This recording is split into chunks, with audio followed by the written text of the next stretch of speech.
You got me running, got me running. Shake it, shake it, shake it, baby. Raise your hands up. Raise them out.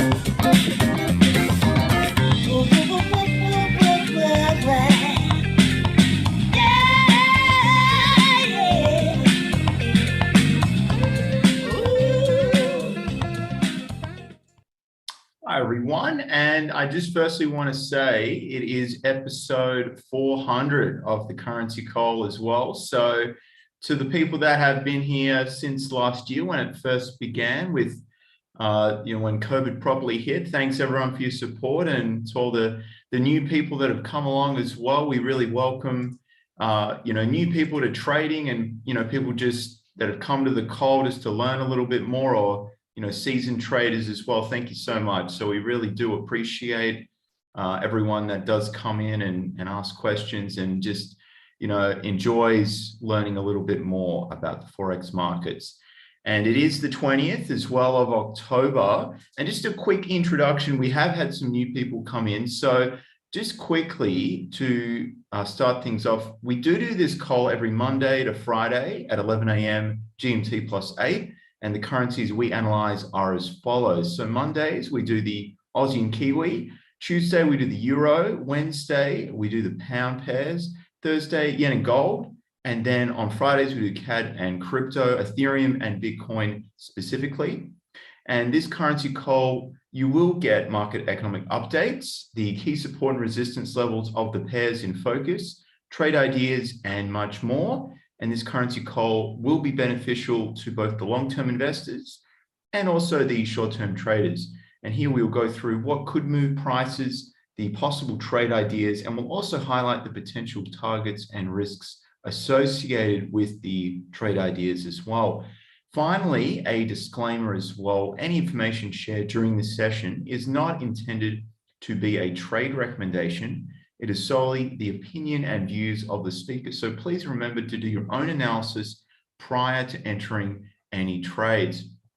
And just a shout out as well for the people that are invested with Forex Briefcase. That is the end of the month for us, and it was pretty much a 3% month as well. So again, if you are looking for a managed account service, I will leave a link in the chat as well.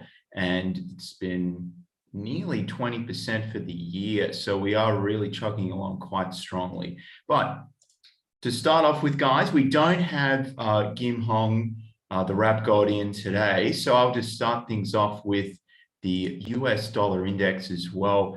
And it was quite interesting in the chat. I was up quite early yesterday morning, so I couldn't hang around to see what was going on, but there was a lot happening. There was really good trades that actually took place as well.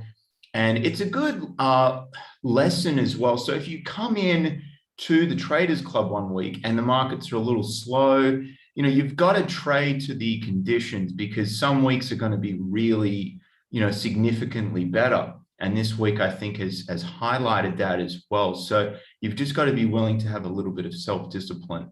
And look, in regards to the US dollar, I talk about the Traders Club because there was talk about it, continuing to move lower. And we did see the bounce as well after we got as low as, it was 93.47 at one point, which was, a recent level of support at the 93.50 level. So we did sink just below that, but buys came in.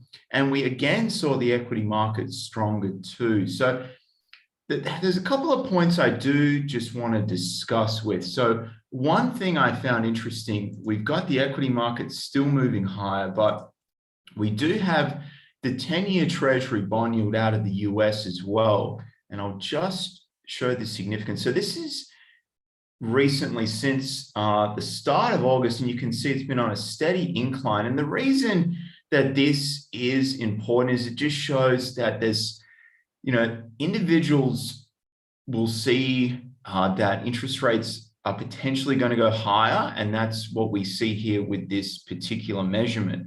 So but the equity markets are still going high. So there is more to it, but it's just an interesting point to observe that we are still seeing this creep higher.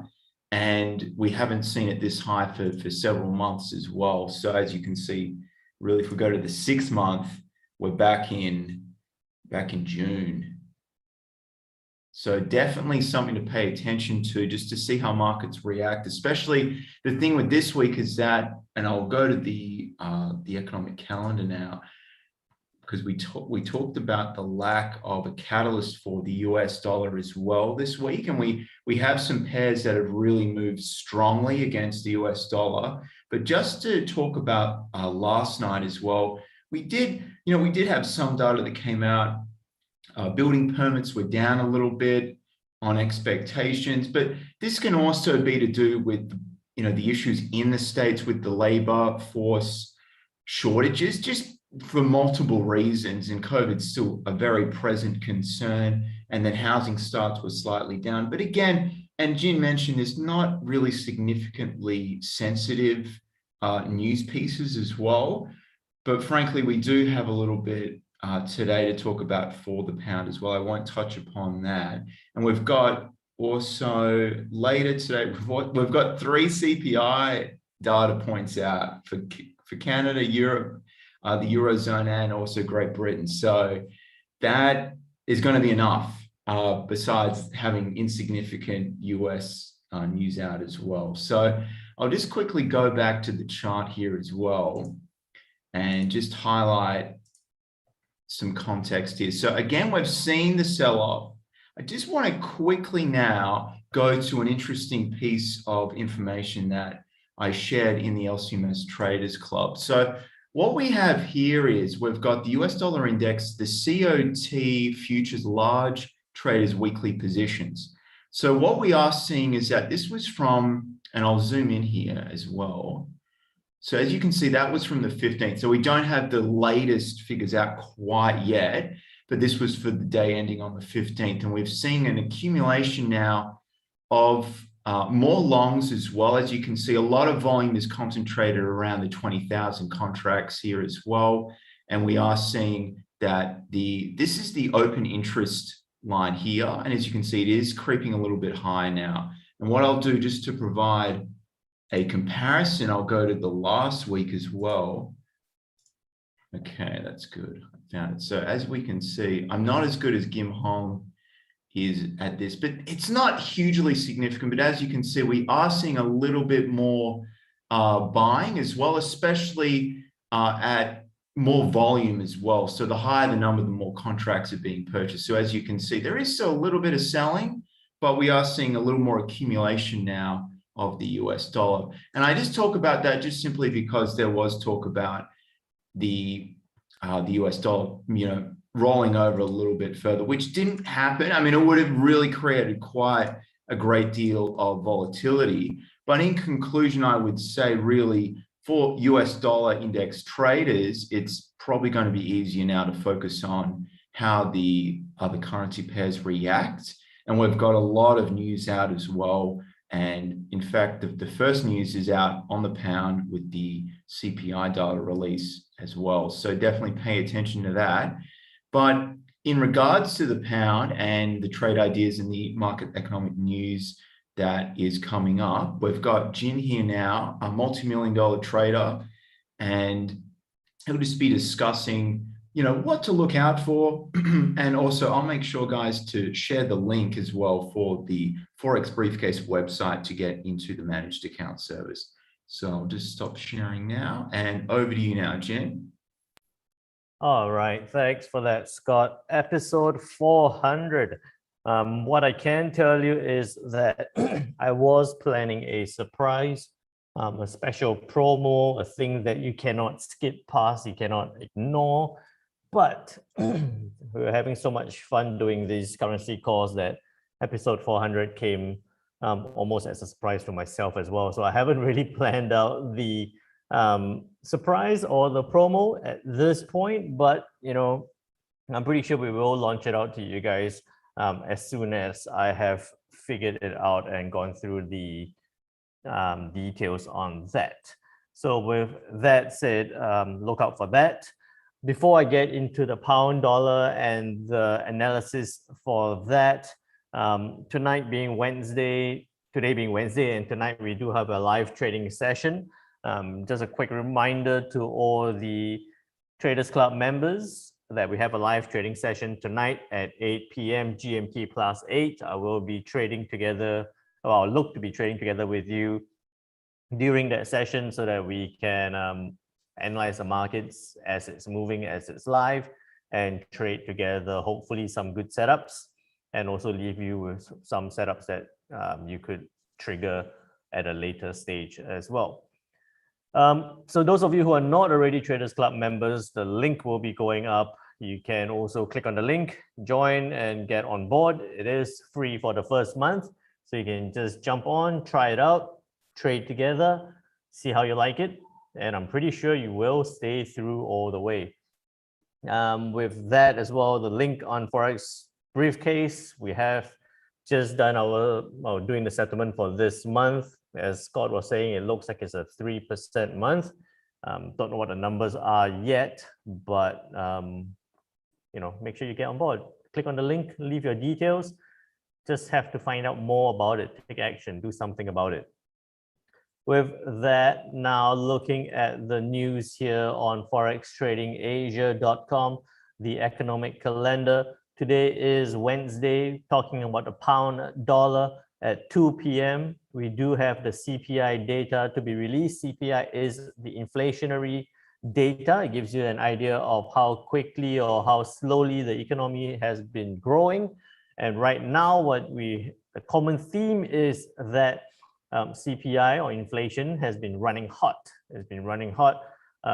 We are anticipating that the year-on-year CPI is going to stay at about 3.2% for the pound data. So given that the central bank's target is 2 to 3%, 3.2 is slightly over.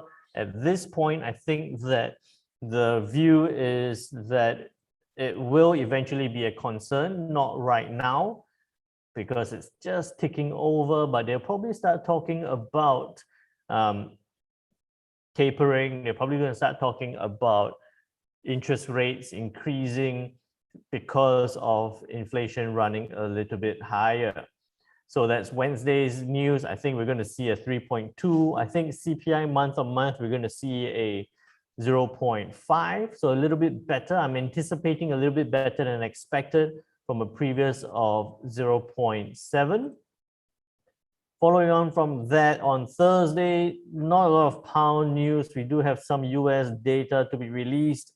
Not big price movers at that point, but on Friday, turn your attention back to the pound with retail sales number month on month looking to go from a minus 0.9 to a positive 0.5%. My speakers are going mad. Okay, and then core retail sales number month on month going from a minus 1.2% to a 0.2%. So anticipation here is for retail sales and core retail sales number to turn towards the upside, reversing that negative number to a slight positive there, if that does come out on Friday, oh man, here we go again. Okay, okay, just remove that guy. We have had people now coming in, drawing pictures for us.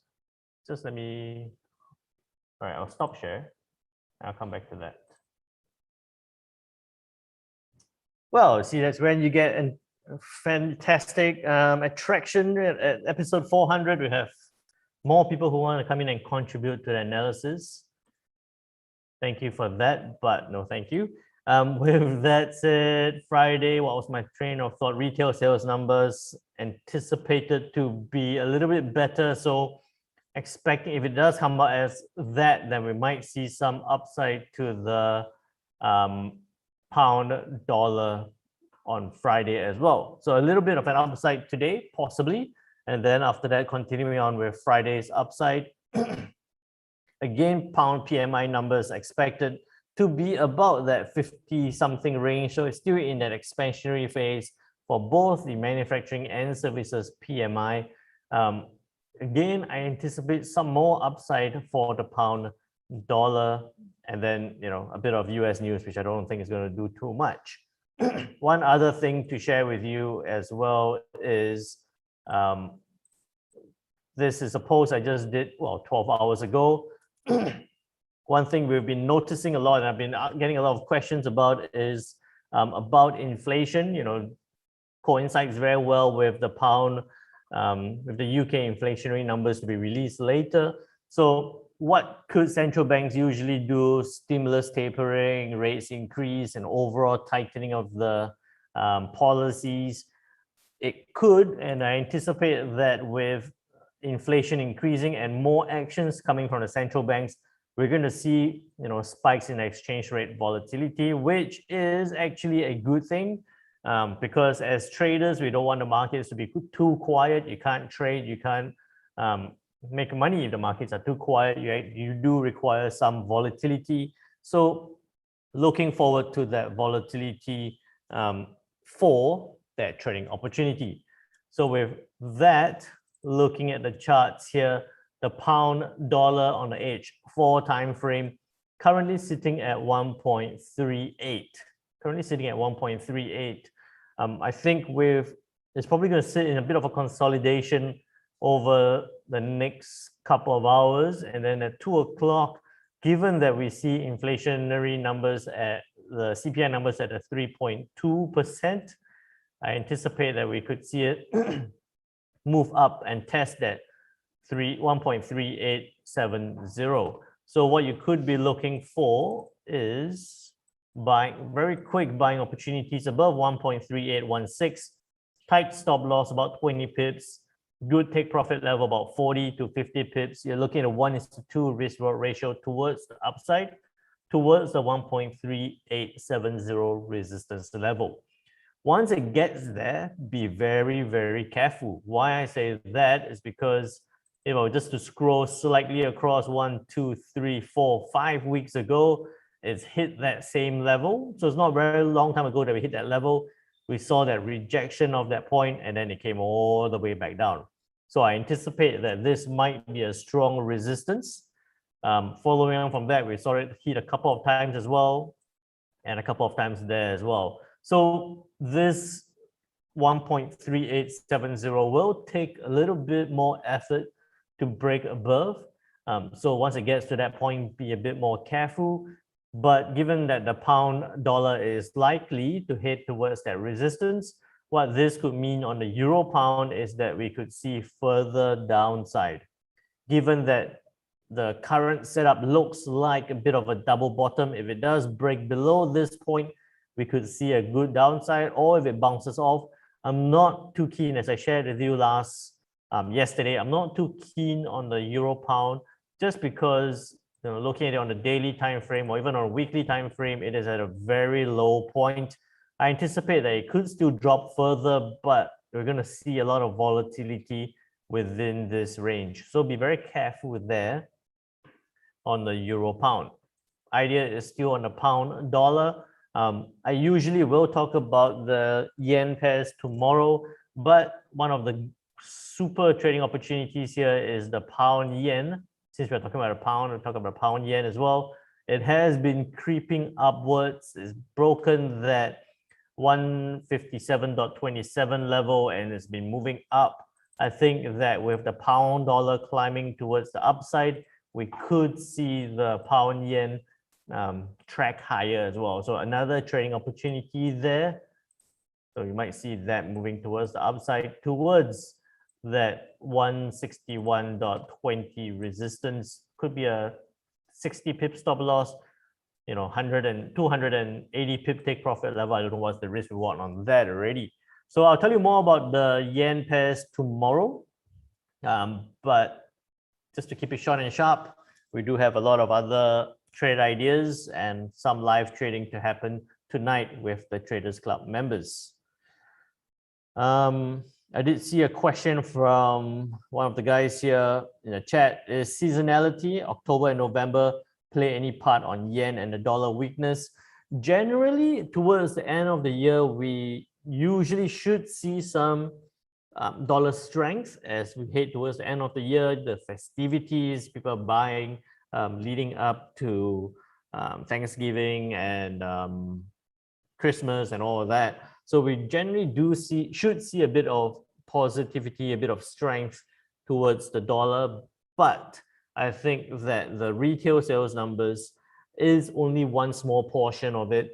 The overall economic environment on the US and the inflation is actually a big driver towards that dollar weakness at this point. So I'd rather keep my trades a bit short and sharp, not think too much about the longer term play, especially in terms of seasons.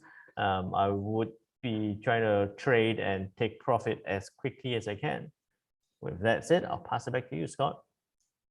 All right, thanks, Jen. And just quickly, everyone, I have shared the link as well for the Traders Club. And also, I've shared the link for the YouTube channel that we have. And I just kindly ask you to subscribe to that. There's a lot of content as well that's there that used to be quite expensive to view. So a lot of value there for traders, beginner traders or even more advanced traders looking to get a refresh. Now, I'll quickly just share the page now. So once you click that link I shared for the LCMS Traders Club, and this is for the 30-day free trial. So it'll take you here and then just scroll through. There was a lot of in-person events that used to take place before COVID hit.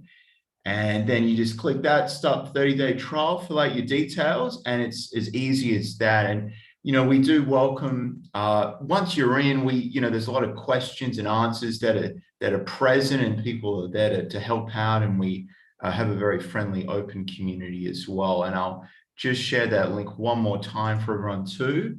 And it's much more than just signals as well. So there's a lot of ideas discussed before trades are taken. So you're very well prepared. We do discussions about the currency call as well. So you might have forgotten something and you're looking to get filled in on some more details. We provide that, as well as some swing trading and longer term ideas for people that are working a full-time job but still would like to participate in the markets as well. So I've shared the LCMS Traders link there. And I'll also, just one more time as a reminder, I'll share the Forex Briefcase link as well. So as Jen said, it's definitely time to take action on that. We're really seeing some nice moves in the market as well. And, some volatility is present there. And it's really, as you can see, the track record's there, and it's, speaks for itself. So click that, fill your details in, and we'll get in touch. But thanks for the questions as well, everyone. And that was episode 400 as well. So here to 400 more episodes. Hey, Jen? Well, might have a different host. That's true. We'll get a different host, and then we'll get you doing an analysis. How about that? Sounds fantastic. That's a good deal. Yeah. All right. Thanks, guys, for watching. We appreciate it.